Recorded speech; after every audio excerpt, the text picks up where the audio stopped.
ముఖ్యంగా రాష్ట్రంలో పరిశీలిస్తే పలనాడు, అనంతపూర్, అలాగే కొన్ని రాయలసీమ ప్రాంతాల్లో చాలా పెద్ద ఎత్తున హింస చెలరేగింది.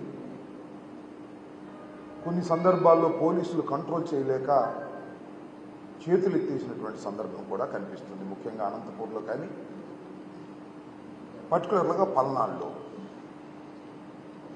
పలనాడు జిల్లాలో ఉన్న ఎస్పీని, అనంతపూర్లో ఉన్న ఎస్పీని ఎన్నికలకు ముందు ఎన్నికల కమిషన్ మార్చారు.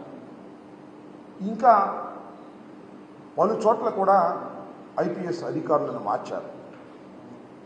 దేనికోసం మార్చారు అంటే, పురంధరేశ్వరి గారు భారతీయ జనతా పార్టీ రాష్ట్ర శాఖ అధ్యక్షురాలు, చంద్రబాబు నాయుడు గారి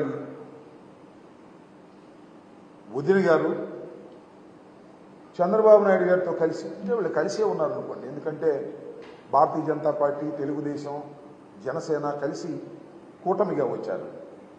వీళ్ళిద్దరూ కలిసి ఎన్నికల కమిషన్కు ఫిర్యాదు చేశారు.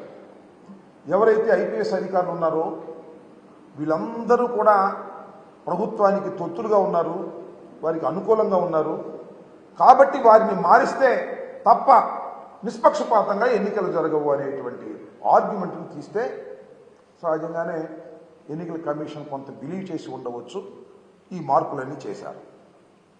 ఇక్కడ గమనించాల్సిన అంశం ఏమిటంటే, ఎక్కడైతే పురంధరేశ్వరి పిటిషన్ మీద మార్పులు చేశారో ఆ ప్రాంతంలోనే హింస ప్రజ్వరిల్లింది. Note this point. ఇవాళ మనం ఫర్ ఎగ్జాంపుల్ అనంతపూర్ తీసుకున్నాం, ఫర్ ఎగ్జాంపుల్ పల్నాడు తీసుకున్నాం. పల్నాడులో నేను this is the third time I'm going to contest, మూడోసారి నేను పోటీ చేయబోతున్నా. గత 2 ఎన్నికల అనుభవం నాకుంది. ఏ రోజుని కూడా ఇంత పెద్ద ఎత్తున హింస జరిగినటువంటి సందర్భం లేదు. మొన్న ఎన్నికల్లోనే భారీ ఎత్తున హింస జరిగింది. ఎందుకు జరిగింది? కారణం ఏంటి? కొత్తగా ఎస్పీ వచ్చారు. పాత ఎస్పీ పక్షపాత ధోరణితో ఉంటాడని మార్చేశారు. కొత్త ఎస్పీని ఇస్తే బలంగా ఉండాలి కదా, ప్రశాంతంగా జరగాలి కదా. ఎందుకు పూర్వం కన్నా ఎక్కువ హింస జరిగింది అనేది ఇక్కడ పాయింట్ అని మనం చేస్తున్నాం. అంటే ఈ మార్పులు చేర్పుల మీదే కుట్ర జరిగిందా? తెలుగుదేశం, భారతీయ జనతా పార్టీ, పురంధరేశ్వరి గారు, పవన్ కళ్యాణ్ గారు కలిసి కుట్ర చేశారా? కుట్ర చేసి ఈ పిటిషన్లు పెట్టి ఏదో ఒక విధంగా తాము తమ ఓట్లను, ఫాల్స్ ఓట్లను గందరగోళాలు చేసి ఓట్లు వేయించుకోవడం ద్వారా గెలవాలని అనుకున్నారా అనేటువంటి సందేహాలు కలుగుతా ఉన్నాయి.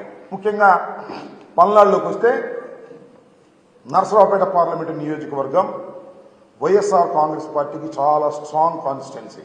Everybody knows it. 7కి 7 గెలిచాం పోయిన ఎన్నికల్లో. ఇవాళ కూడా 7కి 7 గెలిచే పరిస్థితి ఉన్నది అని మాకన్నా బాగా తెలిసిన వ్యక్తి అటు పోటీ చేసిన మా పార్టీ వ్యక్తే ఉన్నదాకా. కాబట్టి దీన్ని ఏదో ఒక విధంగా నలిపేయాలి అనేటువంటి కుట్రతో ఇదంతా చేశారనేటువంటి భావన కలుగుతోంది. చాలా చిత్రమైన, విచిత్రమైన సంఘటన ఏమిటంటే, ఎన్నికల కమిషన్ ఎవరినైతే అపాయింట్ చేశారో ఎస్పీలుగా వాళ్ళని సస్పెండ్ చేసే పరిస్థితి వచ్చింది. ఇది చరిత్రలో నేను ఎప్పుడు ఎక్కడ చూడలా. ఎన్నికల కమిషన్ అంతకు ముందు ఉన్నటువంటి ఐపీఎస్ ఆఫీసర్లు పక్షపాతంగా వ్యవహరిస్తారేమో అనే అనుమానంతో మంచి చరిత్ర కలిగినటువంటి ఐపీఎస్ ఆఫీసర్లను ఎస్పీలుగా వేస్తే వాళ్ళు విధి నిర్వహణలో ఫెయిల్ అయ్యారని భావించి, ప్రాథమిక సమాచారం ఉందని భావించి వాళ్ళని సస్పెండ్ చేశారు. ఊరినే బదిలీ కూడా కాదు, they suspended from the service at present. ఎంత విచిత్రమైన విషయం. దీన్ని ఏ విధంగా భారత ప్రజాస్వామ్యంలో భావించాలని అడుగుతా ఉన్నా.